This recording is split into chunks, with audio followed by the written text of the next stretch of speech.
رات کی سیاہی حویلی پر گہری ہو چکی تھی اور ہر طرف ایک پراسرار سا سکوت چھایا ہوا تھا۔ رابی اپنے کمرے میں گہری اور بے فکر کی نیند سو رہی تھی، اس بات سے بالکل بے خبر کہ قسمت اس کے ساتھ کیا ہولناک کھیل کھیلنے والی ہے۔ حویلی کے دالان میں لگی گھڑی کی ٹک ٹک کے علاوہ کوئی دوسری آواز سنائی نہیں دے رہی تھی۔ اسی خاموشی کو چیرتے ہوئے وحاج دبیوں قدموں رابی کے کمرے کی طرف بڑھا۔ اس کے چہرے پر عزم بد تھا اور آنکھوں میں ہوس کی چمک۔ اس نے انتہائی احتیاط سے کمرے کا دروازے کو دھکیلا، جو بغیر کسی آواز کے کھلتا چلا گیا۔ کمرے کے اندر مدھم سی روشنی پھیل رہی تھی، جس میں رابی کا معصوم چہرہ صاف دکھائی دے رہا تھا۔ وحاج چند لمحے وہیں رک کر اسے دیکھتا رہا اور پھر مکر و فریب سے مسکراتے ہوئے آہستہ آہستہ اس کے بیڈ کی طرف بڑھنے لگا، جہاں معصوم رابی خواب غفلت کے مزے لے رہی تھی۔ نیند کی گہرائی میں رابی کو اچانک ایک بوجھل اور گھٹن کا احساس ہوا، جیسے کوئی اس کا سانس روک رہا ہو۔ کسی کے لمس کی تپش نے اس کے پورے وجود میں خوف کی سنسنی دوڑا دی اور وہ ہڑبڑا کر اٹھ بیٹھی۔ کمرے کے اندھیرے میں اپنے سامنے وحاج کو دیکھ کر اس کا دل حلق میں آ گیا۔ اس کا پورا جسم کانپنے لگا اور آنکھوں میں آنسو تیر گئے۔ لالا پلیز، مجھے پین ہو رہی ہے، آپ ایسی غلط حرکتیں نہ کریں، میں آقا جان کو بتاؤں گی۔ اس نے انتہائی معصومیت اور خوف سے گڑ گڑاتے ہوئے التجا کی اور اپنے چھوٹے چھوٹے ہاتھوں سے اسے پیچھے دھکیلنے کی ناکام کوشش کرنے لگی، لیکن وحاج پر جیسے وحشت سوار تھی۔ اس نے رابی کے دونوں ہاتھ مضبوطی سے دبوچ لیے اور اس کے چہرے کے قریب آ کر سسکتے ہوئے لہجے میں زہر اگلا، شور مچاؤ گی تو زیادہ درد ہوگا، آرام سے خود کو میرے حوالے کر دو۔ وہ ابھی محض 15 سال کی ایک بچی تھی، اسے تو یہ بھی معلوم نہیں تھا کہ یہ درندگی ہوتی کیا ہے۔ وحاج پوری رات اس معصوم پر اپنی وحشت اور شدتیں لٹاتا رہا۔ رابی درد اور تکلیف سے بلبلا اٹھی۔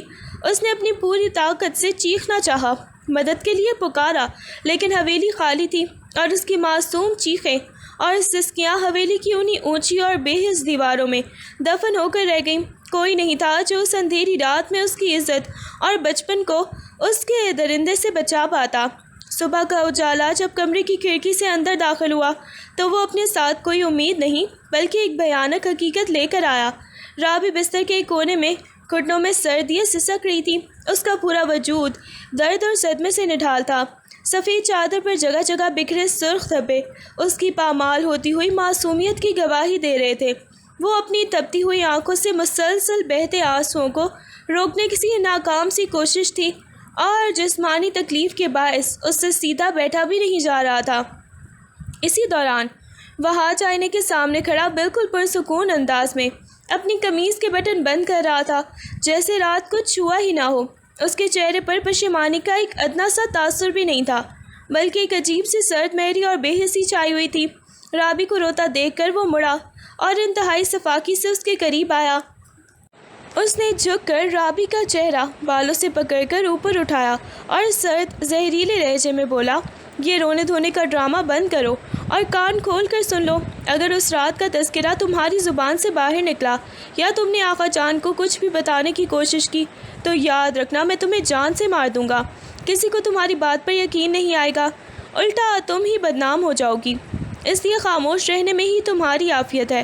اس کی اس ہولناک دھمکی نے رابی کے اندر بچی کچی ہمت کو بھی توڑ دیا اور وہ ڈر کے مارے مزید سمٹ کر رہ گئی۔ دھمکی دینے کے فوراً بعد وحاج کے دل میں قانون اور آقا جان کی غیرت کا خوف جاگ اٹھا۔ وہ جانتا تھا کہ جب حویلی واپس آئیں گے وہ لوگ تو رابی کی حالت دیکھ کر سچ زیادہ دیر چھپا نہیں رہے گا۔ اس نے گھڑی پر وقت دیکھا اور اچھلت میں اپنے کمرے کی طرف بھاگا۔ اس کے ہاتھ پیر کانپ رہے تھے۔ اس نے الماری سے اپنا سفری بیگ نکالا اور اندھا دھند کپڑے اس میں ٹھوسنے لگا۔ دراز سے اپنا پاسپورٹ، ویزا کے کاغذات اور جتنی نقدی موجود تھی سب نکال کر بیگ کے خفیہ خانے میں رکھے۔ اس نے موبائل پر فلائٹ شیڈول چیک کیا اور صبح کی پہلی دستیاب انٹرنیشنل فلائٹ کا ٹکٹ بھی کنفرم کیا۔ وحاج نے ایک آخری بار کھڑکی سے باہر دیکھا۔ حویلی کے ملازم ابھی جاگے نہیں تھے۔ اس نے اپنا بیگ اٹھایا، دبیوں قدموں اگبی دروازے سے باہر نکلا اور اپنی گاڑی سٹارٹ کر کے ایئرپورٹ کی طرف بھاگ نکلا۔ وہ رابی کو اس کے لرزتے ہوئے وجود اور گہرے زخموں کے ساتھ تڑپتا چھوڑ کر راتوں رات ملک سے فرار ہو گیا تاکہ اپنی گناہ کی سزا سے بچ سکے۔ دوپہر کے وقت حویلی کے بڑے پھاٹک پر گاڑیوں کا شور گونجا اور شہر سے شادی بھگتتا کر ہی گھر والے ہنستے مسکراتے ہوئے اندر داخل ہوئے۔ حویلی ایک بار پھر چہل پہل سے بھر گئی، لیکن رابی کے کمرے میں موت جیسا سکوت طاری تھا۔ وہ صدمے اور خوف کے مارے اپنے بستر سے اٹھ بھی نہیں سکی تھی اور اس کا پورا جسم شدید بخار کی وجہ سے لوہے کی طرح تپ رہا تھا۔ گھر والوں کی آوازیں سن کر اس کے لرزتے ہوئے ہاتھوں سے اپنے کمرے کا دروازہ اندر سے لاک کر لیا اور خود کو کمبل میں چھپا کر سسکیاں روکنے لگی۔ جب رابی کی ماں اسے دیکھنے اس کے کمرے میں کی طرف آئیں اور دروازہ کھٹکھٹایا تو رابی نے اندر سے ہی بھاری اور کانپتی ہوئی آواز میں کہا کہ اسے تیز بخار ہے اور وہ سونا چاہتی ہے۔ ماں نے اس کی حالت کو سفر کی تھکن اور موسم کی تبدیلی کی وجہ سے ہونے والا عام بخار سمجھا۔ آغا جان اور باقی گھر والے بھی یہی سمجھے کہ اکیلے رہنے کی وجہ سے شاید وہ گھبرا گئی ہے اور معمولی بیمار ہے، اس لیے اس کسی نے بھی بات کی گہرائی کو نہ جانا اور اسے آرام کرنے کے لیے اس کے حال پر ہی چھوڑ دیا۔ اس بھیانک رات کو گزرے ہوئے 1 ماہ ہو چکا تھا، لیکن رابی کی زندگی جیسے وہی ٹھہر گئی تھی۔ اس کے چہرے کی رنگت اڑ چکی تھی اور آنکھوں کے گرد گہرے سیاہ حلقے نمایاں ہو گئے تھے۔ اس کی طبیعت روز بروز بگڑتی جا رہی تھی، جسم میں شدید نکاہت تھی اور وہ بر وقت سستی اور بوجھل پن سے ہی محسوس کرتی۔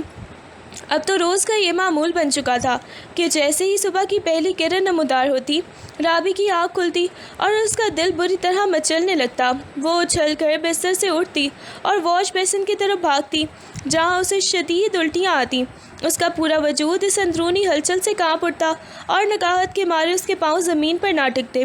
وہ واش روم کے فرش پر بیٹھ کر نڈھال ہو جاتی اور روتے ہوئے سوچتی کہ آخر اس کے جسم کے ساتھ یہ کیا پراسرار تبدیلیاں ہو رہی ہیں۔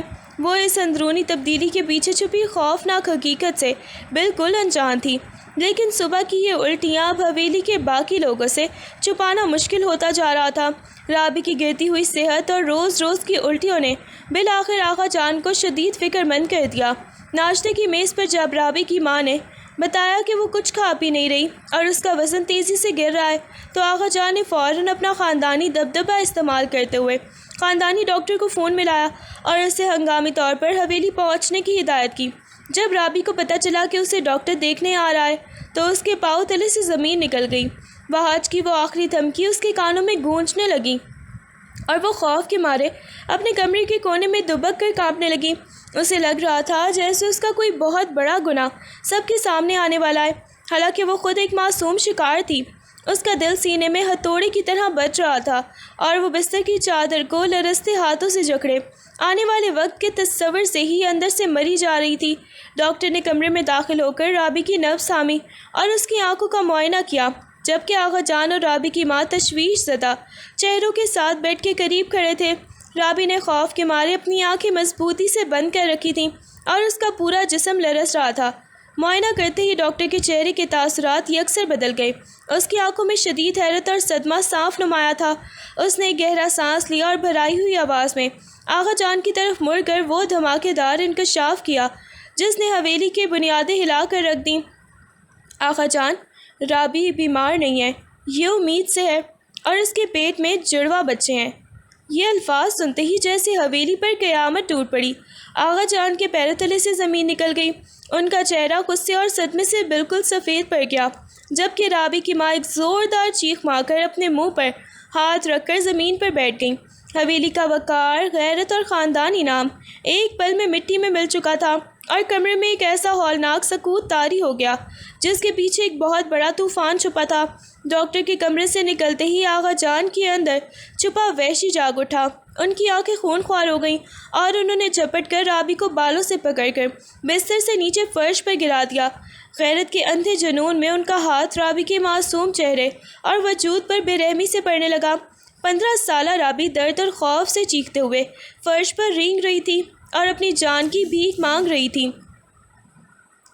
بول، کس بدذات نے ہماری غیرت کا جنازہ نکالا؟ کس کا گناہ پل رہا ہے تیرے اندر؟ آغا جان کی دھاڑ پورے کمرے میں گونج رہی تھی۔ رابی نے اپنے تپتے ہوئے آنسوؤں اور سسکیوں کے درمیان جرأت اکٹھی کی اور تڑپتے ہوئے بول پڑی، آغا جان، وہاج لالا۔ اس رات وہاج لالا نے… رابی کا جملہ بھی پورا بھی نہیں ہوا تھا کہ کمرے میں موجود وہاج کی ماں شیرنی کی طرح آگے بڑھی اور اس نے رابی کے منہ پر ایک زوردار تھپڑ جڑ دیا۔ زبان سنبھال کر بول لڑکی، اپنے گناہوں کا پردہ ڈالنے کے لیے میرے پاک دامن بیٹے کا نام لیتی ہے۔ میرا وحاج تو 5 وقت کا نمازی ہے، وہ تو کبھی کسی غیر عورت کی طرف آنکھ اٹھا کر نہیں دیکھتا۔ اپنی سیاہ کاریوں کا ملبہ میرے معصوم بچے پر مت ڈال۔ وحاج کی ماں نے آقا جان کے سامنے ہاتھ جوڑ کر اور اپنے بیٹے کے سر کی جھوٹی قسمیں کھا کر رابی کو جھوٹا اور بدکردار ثابت کر دیا، جس کے بعد آقا جان کا غصہ مزید بھڑک اٹھا۔ حویلی کے لاؤنج میں تناؤ اس حد تک بڑھ چکا تھا کہ ہوا بھی بھاری محسوس ہو رہی تھی۔ آقا جان نے کانپتے ہاتھوں سے لاؤڈ اسپیکر پر وحاج کا بین الاقوامی نمبر ملایا۔ چند گھنٹیاں جانے کے بعد دوسری طرف سے وحاج کی بیزار سی آواز آئی۔ آقا جان نے غصے سے پھٹتے ہوئے رابی کے الزامات اس کے سامنے رکھے اور سچ اگلنے کا حکم دیا۔ فون کی دوسری طرف چند لمحوں کے لیے خاموشی چھا گئی، لیکن پھر وحاج نے انتہائی ڈٹائی اور سفاکی سے ہنسنا شروع کر دیا، جیسے اس نے کوئی مذاق سنا ہو۔ اس نے بڑا ہی نازیحانہ اور ہمدردانہ لہجے کا ڈرامہ کرتے ہوئے کہا، آقا جان آپ رابی جیسی آوارہ اور بد کردار لڑکی کی باتوں میں آ رہے ہیں؟ میں تو اس کی حرکات و سکنات کی وجہ سے ہی حویلی چھوڑ کر آیا تھا تاکہ خاندانی بدنامی کا حصہ نہ بنوں۔ وہ خود باہر منہ کالا کرتی رہی ہے اور اب جب پکڑی گئی ہے تو اپنی عزت بچانے کے لیے میرا نام استعمال کر رہی ہے۔ میرا اس گھنونے کام سے کوئی تعلق نہیں ہے۔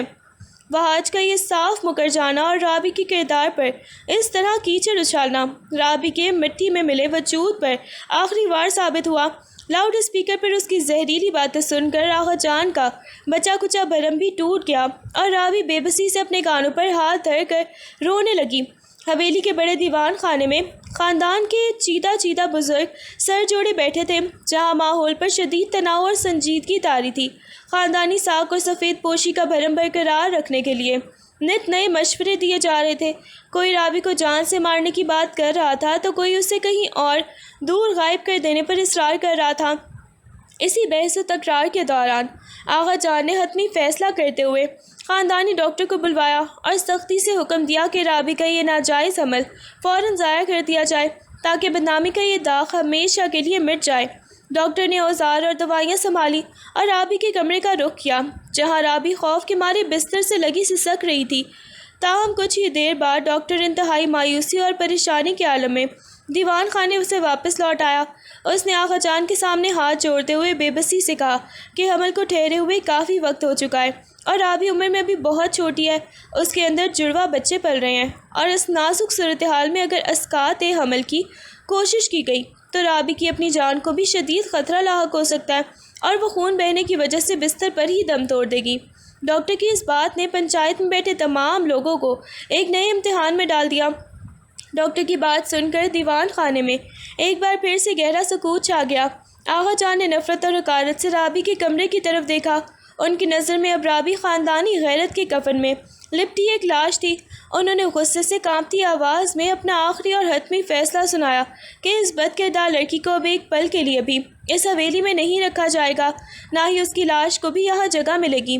فیصلہ ہوا کہ رابی کو ہمیشہ ہمیشہ کے لیے حویلی سے نکال کر خاندانی جائیدادوں کی حد سے دور کسی دوسرے اجنبی شہر کے ایک ویران اور خستہ حال کوارٹر میں شفٹ کر دیا جائے گا، جہاں وہ اپنی گناہ کی سزا بھگتنے اور کسی کو کانوں کان خبر نہ ہو کر کہ وہ کس خاندان کا خون ہے۔ حویلی والوں کے لیے رابی اب مر چکی تھی اور اس فیصلے کے ساتھ ہی اس کے نصیب میں جلا وطنی بھی لکھتی گئی تھی۔ ابائک معمولی سے کپڑے کے تھیلے میں اپنا تھوڑا بہت سامان سمیٹے رابی لرزتے قدموں سے حویلی کے دالان کی طرف بڑھی۔ اس کا پورا وجود اندر سے ٹوٹ چکا تھا۔ اس نے آخری امید کے ساتھ اپنی ماں کی طرف دیکھا، اس چاہت میں کہ شاید ماں کا دل پگھل جائے اور وہ اسے گلے سے لگا لے، لیکن اس کی اپنی ہی ماں نے حقارت اور شرمندگی سے اپنے چہرے پر چادر کا پلو تان لیا اور نظریں چرا لیں۔ حویلی کے بڑے پھاٹک پر صرف ایک بوڑھا وجود اس کا منتظر تھا، چچا رحیم، جو برسوں سے اس خاندان کا وفادار ملازم تھا اور رابی کی معصومیت سے بخوبی واقف تھا۔ چچا رحیم نے نم آلود آنکھوں کے ساتھ رابی کے سر پر ہاتھ رکھا اور اسے گاڑی میں بٹھایا۔ حویلی کے دروازے ہمیشہ کے لیے رابی پر بند ہو گئے اور کئی گھنٹوں کے طویل خاموش سفر کے بعد وہ ایک انجان دور دراز شہر کے تنگ اور تاریک کوارٹر میں پہنچ گئے۔ دھول اڑتی سڑکیں اور اس خستہ حال کوارٹر کا زنگ آلود دروازہ رابی کی نئی اور کٹھن زندگی کا آغاز تھا۔ اس اجنبی شہر کے چھوٹے اور تاریک کوارٹر میں رابی کی زندگی ایک زندہ لاش جیسی ہو کر رہ گئی تھی۔ دیواروں سے جھڑتا ہوا چونا اور چھت پر لگی مکڑی کے جالے اس کے نصیب کا پتہ دیتے تھے۔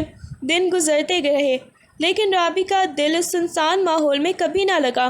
چچا رحیم جو تھوڑا بہت راشن چھوڑ گئے تھے وہ جلد ہی ختم ہو گیا اور رابی کو شدید بھوک اور پیاس کا سامنا کرنا پڑا۔ کئی بار وہ خالی مٹکے کو دیکھ کر گھنٹوں روتی رہتی، لیکن پانی بھرنے کے لیے باہر نکلنے کی اس میں ہمت نہ ہوتی۔ تنہائی کا خوف اسے راتوں کو سونے نہ دیتا۔ باہر سڑک سے آنے والی اجنبی آوازیں اس کے دل میں وہ آج کے ظلم کی یادیں تازہ کر دیتی۔ وہ بھوک سے نڈھال ہو کر اپنے پیٹ پر ہاتھ رکھ لیتی جہاں اب ایک نئی زندگی کروٹیں لے رہی تھی، اور تنہائی کے اس اندھیرے میں خود کو دنیا کی سب سے بے بس لڑکی محسوس کرتی۔ خوف اور قسم پرسی کی اس تاریک رات میں جب رابی بھوک اور کمزوری سے نڈھال فرش پر بیٹھی رو رہی تھی، اچانک اس کے پیٹ کے اندر ایک ہلکی سی حرکت ہوئی۔ وہ چونک گئی اور اس نے اپنے دونوں ہاتھ گھبرا کر اپنے پیٹ پر رکھ دیے۔ چند ہی لمحوں بعد اسے دوبارہ ایک ننھی سی کروٹ کا احساس ہوا، جیسے اندر پلنے والی دو معصوم جانیں اپنی ماں کو تسلی دے رہی ہوں کہ وہ اکیلی نہیں ہے۔ اس مت بھیڑ نے رابی کے اندر ایک عجم تلاطم برپا کر دیا۔ ان بچوں کا دنیا میں اس کے علاوہ کوئی نہیں تھا، نہ کوئی نام دینے والا اور نہ کوئی اپنانے والا۔ اسی پل رابی کے اندر کی ڈری سہمی 15 سالہ بچی مر گئی اور ایک مضبوط ماں نے جنم لیا۔ اس نے اپنے بہتے آنسوؤں کو پوچھا، اپنے وجود کو سیدھا کیا اور دل میں عہد کیا کہ وہ ان معصوموں کی خاطر اب کبھی نہیں روئے گی، نہ ہار مانے گی۔ وہ اب خود کو حالات کے رحم و کرم پر چھوڑنے کے بجائے ان جڑواں بچوں کی حفاظت کے لیے چٹان بن کر کھڑی ہو گئی تھی۔ چچا رحیم جب چند دنوں بعد رابی کی خیر خیریت لینے کوارٹر پہنچے تو وہ اس کے چہرے پر بدلا ہوا عزم دیکھ کر حیران رہ گئے۔ رابی نے اب رونا دھونا چھوڑ دیا تھا اور اس کی آنکھوں میں بچوں کے لیے مستقبل کے کچھ کرنے کی بھی تڑپ تھی۔ اس نے چچا رحیم کے سامنے اپنی خواہش کا اظہار کیا کہ وہ خاموش بیٹھ کر بھی کی زندگی نہیں جینا چاہتی، بلکہ سلائی کڑھائی کا کام جانتی ہے اور اسی کے ذریعے رزق کمانا جانتی ہے۔ بوڑھے ملازم کی آنکھوں میں خوشی کے آنسو آ گئے۔ انہوں نے اپنی جمع پونجی سے رابی کو ایک پرانی سلائی مشین، کچھ رنگ برنگے دھاگے، کینچی اور کپڑے لا کر دیے۔ رابی نے اسی دن سے کوارٹر کے ایک کونے میں بیٹھ کر مشین چلانا شروع کر دی۔ صبح سے رات تک مشین کی ٹک ٹک کی آواز اس کے کوارٹر کی تنہائی کو ختم کرنے لگی۔ وہ دن رات ایک کر کے محلے کے لوگوں کے کپڑوں پر خوبصورت کڑھائی کرتی تاکہ چند پیسے کما کر اپنے آنے والے بچوں کے لیے ایک ایک تنکا جوڑ سکے۔ حمل کا 8واں مہینہ شروع ہوتے ہی رابی کے لیے چلنا پھرنا بھی ایک عذاب بن گیا تھا۔ جڑواں بچوں کے بوجھ اور شدید جسمانی درد کے باوجود وہ مشین پر بیٹھ کر ہاتھ چلاتی رہتی، کیونکہ اب ہسپتال کے اخراجات کا وقت قریب تھا۔ ایک تپتی دوپہر جب اس کے پیٹ میں شدید مروڑ اٹھے تو وہ درد سے نیلی پڑ گئی۔ چچا رحیم شہر سے باہر تھے، اس لیے اس نے ہمت کی اور چادر سے خود کو ڈھانپ کر اکیلے ہی سرکاری ہسپتال کی طرف پیدل نکل پڑی۔ ہسپتال کے جنرل وارڈ میں جب ایک کم عمر بغیر شوہر کے تڑپتی ہوئی لڑکی کو دیکھا گیا تو وہاں موجود نرسوں اور دیگر خواتین نے ہمدردی دکھانے کے بجائے سرگوشیاں شروع کر دیں۔ نہ آگے کوئی نہ پیچھے، پتہ نہیں کس کا پاپ سمیٹے پھر رہی ہے۔ ایک عورت کی زہریلی آواز رابی کے کانوں میں پڑی۔ ڈاکٹرز اور عملے کے طنزیہ جملے اور حقارت آمیز نظریں اس کے دل کو چھنی کر رہی تھیں، لیکن رابی نے اپنے دانتوں تلے ہونٹ دبا لیے۔ اس نے معاشرے کے ان تانوں کے سامنے اپنے آنسوؤں کو گرنے نہیں دیا اور اپنی ہمت کو ڈھال بنا کر سب کچھ خاموشی سے سہتی رہی، کیونکہ اس کا مقصد ان تانوں سے بہت بڑا تھا۔ لیبر روم کے اندر درد کی لہریں اب اپنے عروج پر تھیں اور رابی کی سسکیاں ہسپتال کی بے حس دیواروں سے ٹکرا رہی تھیں۔ وہ زندگی اور موت کی کشمکش میں مبتلا تھی، لیکن جیسے ہی اس نے اپنی بساط سے بڑھ کر آخری ہمت دکھائی، کمرے کی فضا میں ایک ننھی اور معصوم چیخ سے گونج اٹھی۔ چند ہی لمحوں بعد ایک اور رونے کی آواز آئی۔ نرس نے مسکراتے ہوئے رابی کے قریب آ کر بتایا، مبارک ہو، ایک بیٹا اور ایک بیٹی ہوئی ہے۔ جب نرس نے ان دونوں معصوم جانوں کو رابی کے پہلو میں لا کر رکھا تو رابی اپنے سارے درد، معاشرے کے تانے اور ماضی کے زخم بھول گئی۔ اس نے کپ کپاتے ہاتھوں سے اپنے بچوں کو چھوا، جن کے معصوم چہرے اس اندھیری دنیا میں پاکیزگی کا نور لگ رہے تھے۔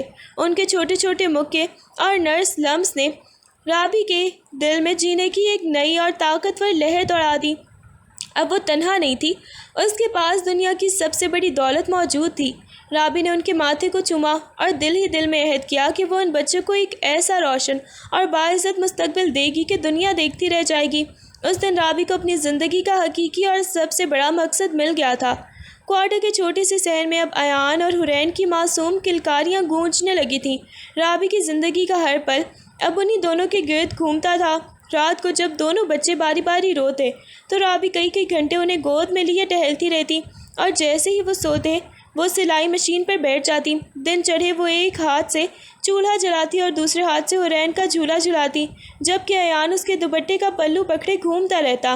بچوں کو اچھے کپڑے پہنانے اور ان کے لیے اچھا دودھ خریدنے کی خاطر رابی نے اپنی نیند اور آرام کو جیسے ہمیشہ کے لیے قربان کر دیا تھا۔ محلے کی عورتیں جب اس کی کڑھائی کی تعریف کرتی تو وہ اپنی تھکن بھول کر مزید کام پکڑ لیتی۔ وہ بھوکی سو جاتی لیکن بچوں کا پیٹ ہمیشہ بھرا رکھتی۔ ایان اور حرین کے بچپن کے یہ شب و روز رابی کی لازوال محبت، بے پناہ مشقت اور ایک ماں کی قربانیوں سے لکھے جا رہے تھے، جہاں وہ اپنے خون پسینے سے ان کے مستقبل کی بنیاد رکھ رہی تھی۔ وقت کے پہیے کو جیسے پر لگ گئے تھے اور دیکھتے ہی دیکھتے 10 سال کا طویل عرصہ بیت گیا۔ ان 10 سالوں کی کٹھن دھوپ نے رابی کو مرجھانے کے بجائے ایک تناور اور مضبوط درخت بنا دیا۔ اب وہ ایک خستہ حال کوارٹر میں رہنے والی بے بس لڑکی نہیں تھی، بلکہ اس کی برسوں کی انتھک محنت، دن رات کی مشقت اور خوبصورت کڑھائی کے ہنر نے اسے اس شہر میں ایک نام دے دیا تھا۔ محلے کی اس تنگ گلی سے نکل کر اب رابی بازار کی ایک معزز مارکیٹ میں ایک چھوٹی سی مگر انتہائی خوبصورت بوتیک کی مالکہ بن چکی تھی، جہاں اس کے ہاتھ کے کڑھے ہوئے لباس دور دور سے آنے والے لوگ پسند کرتے تھے۔ اس کی اس کامیابی کا سب سے خوبصورت عکس ایان اور حرین کی صورت میں نظر آتا تھا۔ 10 سالہ ایان اور حرین اب شہر کے ایک بہترین اور مہنگے پرائیویٹ اسکول میں زیر تعلیم تھے۔ جب وہ دونوں صاف ستھری استری شدہ یونیفارم پہنے کندھوں پر بستے لٹکائے اسکول جانے کے لیے تیار ہوتے تو رابی انہیں دیکھ کر اپنی زندگی کی تمام تلخیاں بھول جاتی۔ وہ معاشرہ جو کبھی اسے تانے دیتا تھا، آج اس کی ہمت اور اس کے بچوں کے بہترین تربیت دے کر اس کے سامنے سر جھکانے پر مجبور تھا، اور رابی کی آنکھوں میں اب اپنے بچوں کے روشن مستقبل کی چمک صاف دکھائی دیتی تھی۔ مزید چند سالوں کی انتھک محنت اور رابی کے منفرد ڈیزائنر نے مارکیٹ میں دھوم مچا دی۔ اب اس کی وہ چھوٹی سی دکان ایک عالیشان اور نامور فیشن برانڈ کی شکل اختیار کر چکی تھی، جس کے چرچے پورے شہر بلکہ دیگر شہروں میں بھی ہونے لگے تھے۔ شہر کے بڑے بڑے معززین، کاروباری شخصیات اور بیوروکریٹس کی خواتین رابی کے برانڈ کے کپڑے پہننا فخر کی بات سمجھتی تھیں۔ بڑے بڑے فیشن شوز اور کاروباری تقریبات میں رابی کو بطور خاص مہمان اعزازی مدعو کیا جاتا، جہاں لوگ اس کی کاروباری صلاحیتوں اور نفاست کی مثالیں دیتے۔ اس شاندار کامیابی اور عزت نفس کے باوجود رابی نے خود کو اس چمک دمک سے دور اور حد درجہ سادہ رکھا ہوا تھا۔ وہ جتنی امیر اور بااثر ہو چکی تھی، ماضی کے تلخ زخموں نے اسے اندر سے اتنا ہی سنجیدہ اور خاموش بنا دیا تھا۔ حویلی کی یادیں، وحاج کا ظلم اور اپنوں کی بے وفائی اس کے دل کے کسی بند کونے میں آج بھی دفن تھے۔ اس نے اپنے ماضی سے ہر قسم کا ناطہ توڑ لیا تھا، یہاں تک کہ وہ چچا رحیم کے علاوہ کسی پرانے واقف کار کا نام سننا بھی گوارا نہیں کرتی تھی۔ وہ اس شہر کے معززین کی محفلوں میں ایک چمکتا ستارہ ضرور تھی، لیکن اس کی دنیا صرف اس کے کام اور اس کے 2 بچوں ایان اور حرین تک ہی محدود تھی، جن کی خاطر اس نے اپنے ماضی کی راکھ سے ایک نیا اور ناقابل تسخیر وجود کھڑا کیا تھا، جہاں ایک طرف رابی محنت اور عزت کی نئی بنیادوں اور بلندیوں کو چھو رہی تھی، وہیں دوسری طرف بیرون ملک وحاج کی زندگی گناہ، عیاشی اور رنگ رلیوں میں ڈوبی ہوئی تھی۔ حویلی کے پیسے اور اپنے مکر و فریب کے بلبوتے پر وہ ایک لاپرواہ اور مغرور زندگی گزار رہا تھا، جہاں کسی ضمیر کی ملامت یا پچھتاوے کا کوئی وجود نہیں تھا، مگر مکافات عمل کا پہیہ ہر ایک کے لیے گھومتا ہے۔ ایک رات جب وحاج شراب کے نشے میں دھت تیز رفتاری سے گاڑی چلاتے ہوئے ایک ہولناک حادثے کا شکار ہو گیا۔ اس کی تیز رفتار کار سڑک کنارے لگی لوہے کی بار کو توڑتی ہوئی الٹ گئی، گاڑی کے پرخچے اڑ گئے اور وحاج کو شدید زخمی حالت میں ہسپتال پہنچایا گیا۔ کئی گھنٹوں کے طویل آپریشن کے بعد ڈاکٹر نے اس کی جان تو بچا لی، لیکن جب ہوش آنے پر وحاج کی ماں اور گھر والوں کو ڈاکٹرز نے حتمی رپورٹ دی تو ان پر جیسے بجلی گر پڑی۔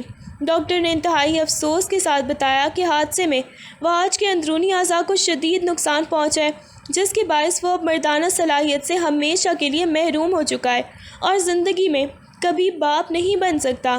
وحاج جو کبھی رابی کے پیٹ میں پلنے والے اپنے ہی خون سے مکر گیا تھا، آج قدرت نے اسے ہمیشہ کے لیے لا ولد کر کے اس کی نسل کا نام و نشان مٹا دیا تھا۔ ہسپتال کے سفید اور سرد کمرے میں وہ آج اپنی ناکامی اور لاچاری کے بوجھ تلے دبا بستر پر پڑا تھا۔ ڈاکٹروں کی لکھی رپورٹ اس کے لیے موت کا پروانہ ثابت ہوئی تھی۔ وہ مرد جو کبھی اپنی طاقت اور دولت کے غرور میں اندھا تھا، آج اندر سے بالکل خالی اور بنجر ہو چکا تھا۔ اس کی آنکھوں سے پچھتاوے کے آنسو بہہ رہے تھے اور اسے اپنے ماضی کا ہر ایک گناہ، خاص طور پر رابی پر کیا گیا ظلم، ایک خوفناک سائے کی طرح اپنی طرف بڑھتا ہوا محسوس ہو رہا تھا۔ وہ بار بار اپنے سر کو بستر سے ٹکراتا اور اپنی قسمت کو روتا۔ اس کی یہ حالت دیکھ کر اس کی ماں، جو اب خود بھی بوڑھی اور ضعیف ہو چکی تھی، اپنے ضبط کا بندھن برقرار نہ رکھ سکی۔ وہ وہاج کے بیڈ کے قریب آئی، اس کا چہرہ اپنے کانپتے ہاتھوں میں لیا اور زاروں قطار روتے ہوئے وہ سچ اگل دیا جو اس نے برسوں سے اپنے سینے میں دفن کر رکھا تھا۔ وہاج، میرے بچے، قدرت نے ہمیں ہمارے گناہوں کی سزا دی ہے۔ میں نے اس رات حویلی میں تیرے سر کی جھوٹی قسمیں کھائی تھیں، لیکن میں جانتی تھی کہ رابی سچی ہے۔ اس نے ایک گہرا سانس لیا اور تڑپتے ہوئے کہا، رابی جب حویلی سے نکالی گئی تھی تو وہ اکیلی نہیں تھی، اس کے ہاتھ جڑواں بچے ہوئے تھے، ایک بیٹا اور ایک بیٹی۔ وہاج، وہ کسی اور کا نہیں، وہ تیرا اپنا خون ہے، تیری نسل ہے جو اس دنیا میں موجود ہے۔ ماں کے اس انکشاف نے وہاج کے پیروں تلے سے زمین نکال دی۔ پچھتاوے کی آگ جو پہلے ہی اس کے وجود کو جھلسا رہی تھی، اب ایک دھماکے کے ساتھ ان کے پورے ذہن پر چھا گئی۔ وہ رابی کے بچوں، اپنے ہی خون سے مکر گیا تھا، اور آج جب وہ خود باپ بننے کی صلاحیت سے ہمیشہ کے لیے محروم ہو چکا تھا، اسے معلوم ہوا تھا کہ اس کا نام لیوا کوئی اور نہیں بلکہ وہی بچے ہیں جنہیں اس نے سڑک پر رولنے کے لیے چھوڑ دیا تھا۔ مکافات عمل کا اگلا وار اس مغرور حویلی پر ہوا جس کی جھوٹی ساکھ کی خاطر ایک معصوم لڑکی کو جلا وطن کیا گیا تھا۔ وقت گزرنے کے ساتھ ساتھ آغا جان کا جاہ و جلال خاک میں مل چکا تھا اور اب وہ شدید بیماری کے باعث بستر مرگ پر پڑے تھے۔ رات کے اندھیرے میں جب بھی ان کی آنکھ کھلتی، انہیں حویلی کے دالان سے رابی کی سسکیوں اور چچا رحیم کے ساتھ اس کے لرزتے قدموں کی آوازیں سنائی دیتی۔ موت کو اپنے قریب دیکھ کر آغا جان کا ضمیر جاگ چکا تھا اور وہ پچھتاوے کی آگ میں جل رہے تھے۔ وہ بستر پر تڑپتے ہوئے بار بار روتے اور رابی کا نام پکارتے، میری رابی کو لاؤ، میں نے اس کے ساتھ ظلم کیا، خدا مجھے کبھی معاف نہیں کرے گا۔ آغا جان کی یہ حالت دیکھ کر حویلی والے، جو کبھی رابی کا نام سننا بھی گناہ سمجھتے تھے، شدید خوف اور شرمندگی کا شکار ہو گئے۔ خاندانی بزرگوں اور وہاج کی ماں نے فیصلہ کیا کہ آغا جان کو اس عذاب سے نکالنے اور ان کی آخری خواہش پوری کرنے کے لیے رابی کو ہر قیمت پر ڈھونڈنا ہوگا۔ انہوں نے اپنے پرانے رابطوں اور مخبروں کو سرگرم کیا اور اس دور دراز شہر کے خستہ حال کوارٹرز کی طرف بندے بھیجے جہاں برسوں پہلے رابی کو پھینکا گیا تھا، لیکن وہ یہ نہیں جانتے تھے کہ وقت کی دھول نے اس کے ماضی کو کب کا مٹا دیا ہے، اور اب جس رابی کو وہ تلاش کر رہے ہیں وہ اب کسی قسم پرسی کے کوارٹر میں نہیں بلکہ کامیابی کے ایک اونچے مقام پر پہنچ چکی ہے۔ اپنے گناہوں کے بوجھ اور لاولتی کے ایک کرب میں مبتلا وہاج اب ایک پل کے لیے بھی دیار غیر میں نہیں رک سکتا تھا۔ پچھتاوے کی آگ اسے اندر ہی اندر راکھ کر رہی تھی اور اس کا ضمیر اسے مسلسل ملامت کر رہا تھا کہ اس کا اپنا خون، اس کی نسل کہیں گمنامی کے اندھیرے میں بھٹک رہی ہے۔ وہ سب کچھ چھوڑ چھاڑ کر پہلی ہی فلائٹ سے پاکستان واپس پہنچ گیا۔ اس کا جسم حادثے کی وجہ سے اب پہلے جیسا توانا نہیں رہا تھا اور وہ لاٹھی کے سہارے چل رہا تھا، لیکن اس کی آنکھوں میں اپنے بچوں اور رابی کو پانے کی ایک دیوانہ وار تڑپ تھی۔ پاکستان پہنچتے ہی وہاج نے حویلی کے پرانے وفاداروں اور اپنے مخبروں کو کام پر لگا دیا۔ اس نے اس شہر کا رخ کیا جہاں برسوں پہلے رابی کو بھیجا گیا تھا۔ وہاج اسی خستہ حال کوارٹر کے باہر پہنچا جہاں کبھی رابی نے قسم پرسی کے دن گزارے تھے، لیکن وہاں اب کوئی اور خاندان رہائش پذیر تھا۔ مکان مالک اور محلے کے پرانے دکانداروں سے پوچھ گچھ اور چچا رحیم کے نام کا سراغ لگاتے لگاتے بالآخر وہاج کو ایک بوڑھے دکاندار سے پتہ چلا کہ وہ لڑکی اب کوئی عام عورت نہیں رہی بلکہ اس شہر کے سب سے بڑے اور معزز فیشن برانڈ کی مالکہ بن چکی ہے۔ جب مخبر نے وہاج کے ہاتھ میں رابی کے عالیشان برانڈ کا کارڈ اور اس کے نئے بنگلے کا پتہ تھمایا تو وہاج کا دل زور سے دھڑکنے لگا۔ رابی کی کامیابی کا سن کر جہاں اسے حیرت ہوئی، وہیں اپنے بچوں سے ملنے کی امید میں اس کے کانپتے ہاتھوں میں ایک نئی طاقت آ گئی۔ وہاج گاڑی سے اترا تو اس کے قدم پچھتاوے اور خوف کے بوجھ سے لڑکھڑا رہے تھے۔ اس کے سامنے رابی کا وہ عالیشان اور پروقار بنگلہ تھا جو اس کی انتھک محنت کی گواہی دے رہا تھا۔ وحاج نے لاٹھی کے سہارے آگے بڑھنے کی کوشش کی کہ اچانک اس کی نظریں بنگلے کے سرسبز لان پر پڑیں۔ وہاں تقریباً 14-15 سال کے دو خوبصورت بچے، ایک لڑکا اور ایک لڑکی، آپس میں ہنستے مسکراتے ہوئے بیڈمنٹن کھیل رہے تھے۔ لڑکی کی پیشانی اور لڑکی کی معصوم آنکھوں میں وحاج کو اپنا عکس، اپنی خاندان کی جھلک صاف دکھائی دی۔ اسی پل وحاج کے دل میں ایک زوردار کے چوکا لگا، جیسے اس کے رگو پے میں دوڑتا ہوا خون چیخ چیخ کر پکار رہا ہو کہ یہ کوئی اور نہیں بلکہ اسی کا خون ہے جنہیں اس نے ایک رات کی عیاشی اور جھوٹ کی قربان گاہ پر چڑھا دیا تھا۔ وحاج کی آنکھوں سے آنسو بہہ نکلے اور وہ دیوانہ وار ان بچوں کی طرف بڑھنے لگا۔ اس سے پہلے کہ وحاج بچوں کے قریب پہنچتا، بنگلے کے چوڑے دروازے سے رابی باہر نکلی۔ اس کے چہرے پر ایک باوقار عورت اور کامیاب کاروباری شخصیت کا جلال تھا، لیکن جیسے ہی اس کی نظر لاٹھی کے سہارے کھڑے کمزور اور خستہ حال وحاج پر پڑی، اس کے قدم وہیں جم گئے۔ ایک ہولناک جھٹکے کے ساتھ رابی کا ذہن برسوں پیچھے اس تاریک اور طوفانی رات میں چلا گیا جب اسی شخص نے بھری پنچایت میں اسے بد کردار کہہ کر دھتکارا تھا۔ ماضی کا وہ سارا صدمہ، وہ ذلت اور اپنی ماں کا نظر چرانا ایک پل میں رابی کے سامنے گھوم گیا اور اس کا سانس رکنے لگا۔ مگر اگلے ہی لمحے رابی نے اپنی مٹھیاں بھینچی اور ایک گہرا سانس لے کر خود پر ایسا فولادی قابو پایا کہ اس کا چہرہ بالکل بے تاثر ہو گیا۔ وحاج رابی کے سامنے گھٹنوں کے بل بیٹھ گیا، اس کے لرزتے ہوئے ہاتھ، اور وہ روتے ہوئے بولا، رابی مجھے معاف کر دو، میں برباد ہو گیا۔ قدرت نے مجھے میری سزا دے دی، میرے بچوں سے مجھے ایک بار ملا دو۔ رابی نے بغیر کسی خوف یا آنسو کے اپنی سرد اور غسیلی نظروں سے پچھتاوے ہوئے اس شخص کو دیکھا جو اب اس کے سامنے ایک بھکاری سے زیادہ کچھ نہیں تھا۔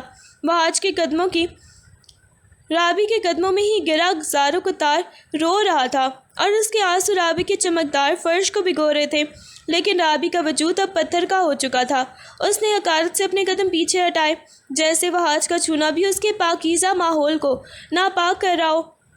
اس کی آنکھوں میں نہ کوئی خوف تھا اور نہ ہی ماضی کی وہ ڈری سہمی لڑکی، بلکہ وہاں صرف ایک خوددار ماں کا جلال تھا۔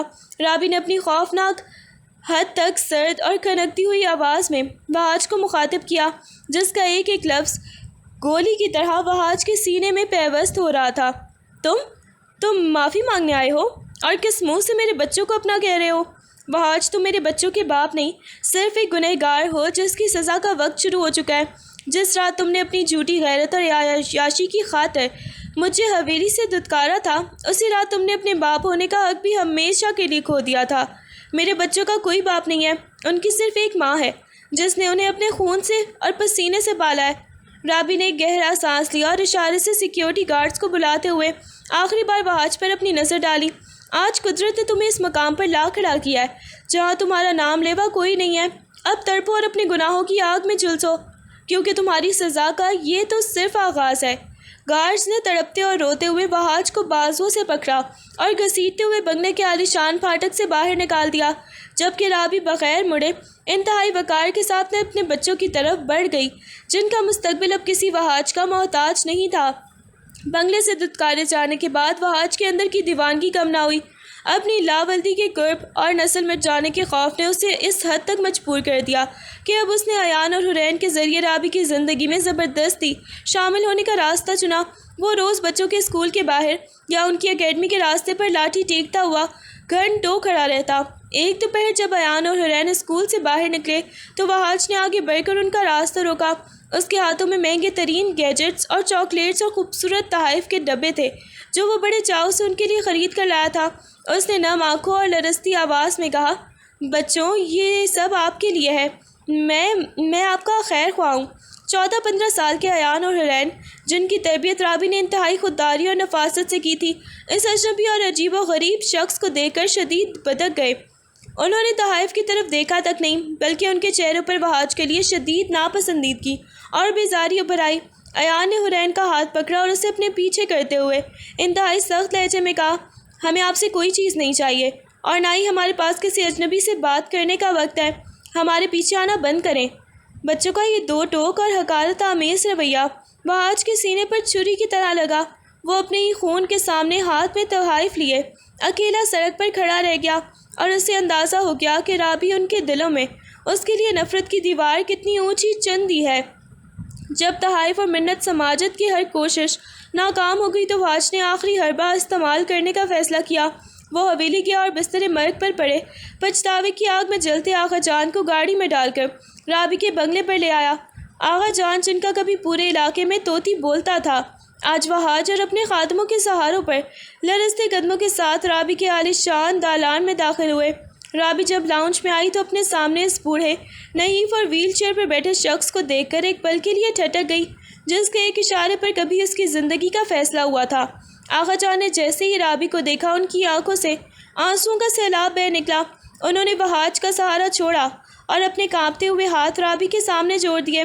رابی، میری بچی، مجھے معاف کر دو۔ آغا جان کی آواز گھرگھرا رہی تھی اور وہ ویل چیئر سے نیچے فرش پہ گرنے لگے۔ میں اس مغرور حویلی اور جھوٹی عزت کے نشے میں اندھا ہو گیا تھا۔ میں نے ایک معصوم کلی کو پامال کیا۔ میں بستر مرگ پر ہوں رابی، اگر تم نے مجھے معاف نہ کیا تو خدا کی قسم مجھے قبر کی مٹی بھی قبول نہیں کرے گی۔ اپنے اس گنہگار دادا کو معاف کر دو۔ وحاج بھی اپنے دادا کے پیچھے سر جھکائے خاموش کھڑا رو رہا تھا، اور حویلی کا وہ جاہ و جلال آج رابی کے قدموں میں اوندے منہ پڑا اپنی بقا کی بھیک مانگ رہا تھا۔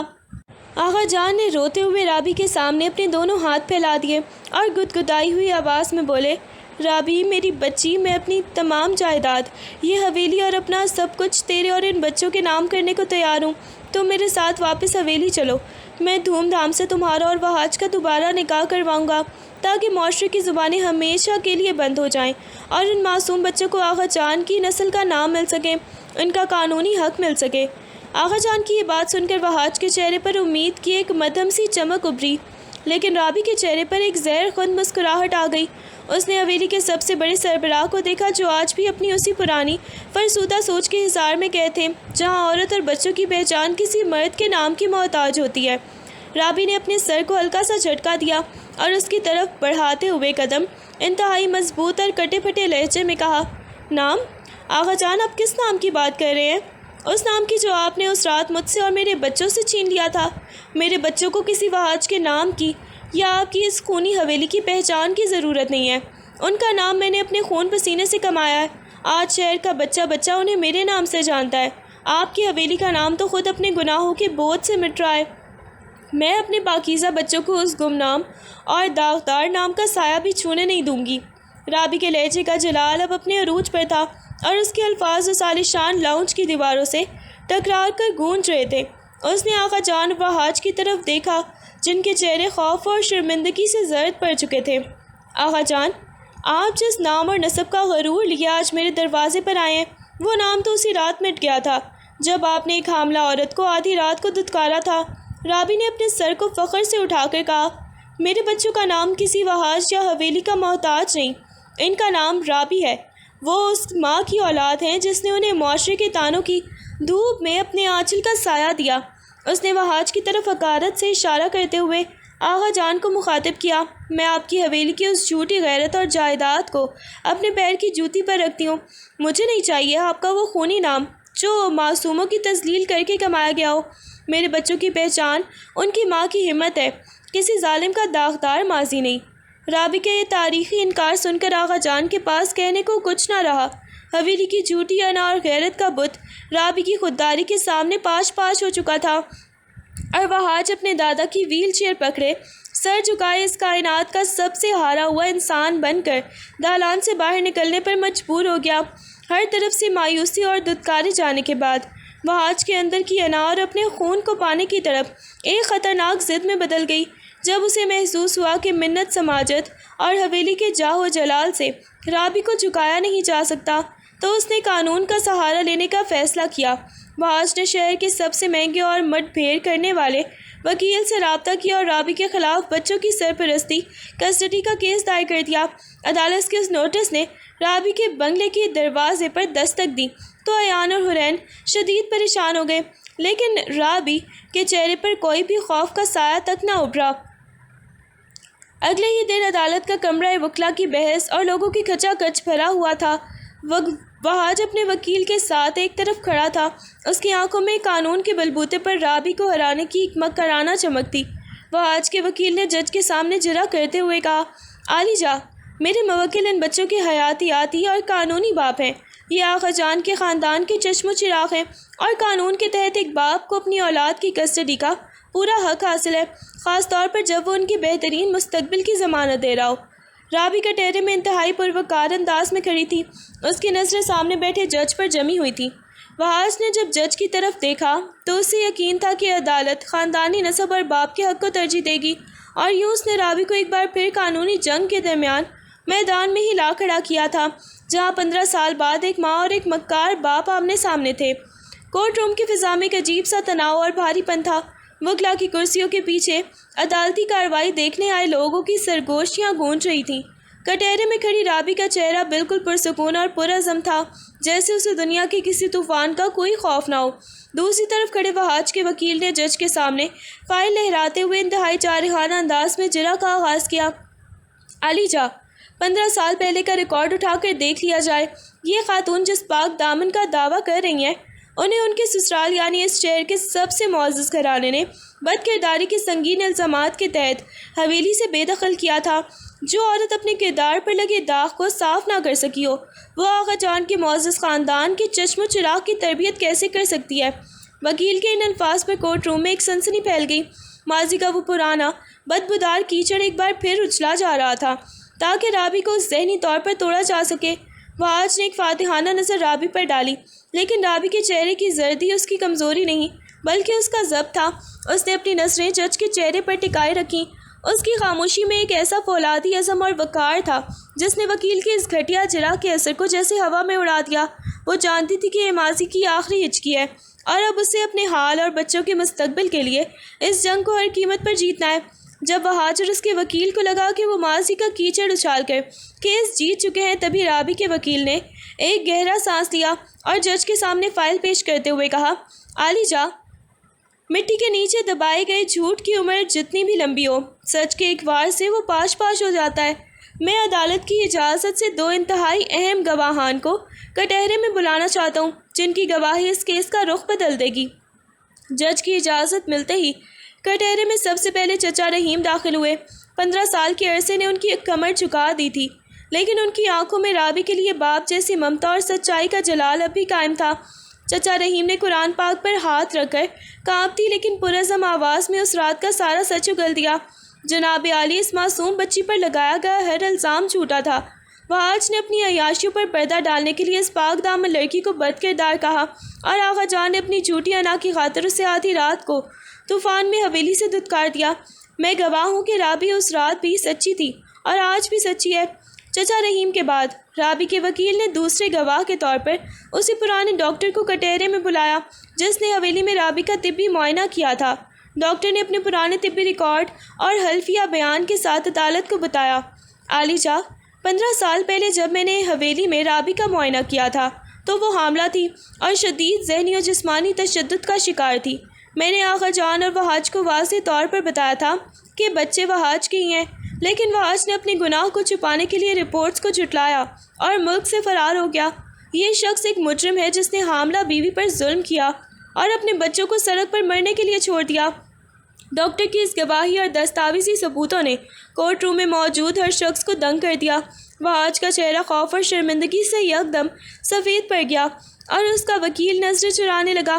عدالت کے سامنے اب وحاج کا 15 سالہ پرانا ظلم، مکر اور بزدلانہ فرار ہونا پوری طرح ثابت ہو چکا تھا۔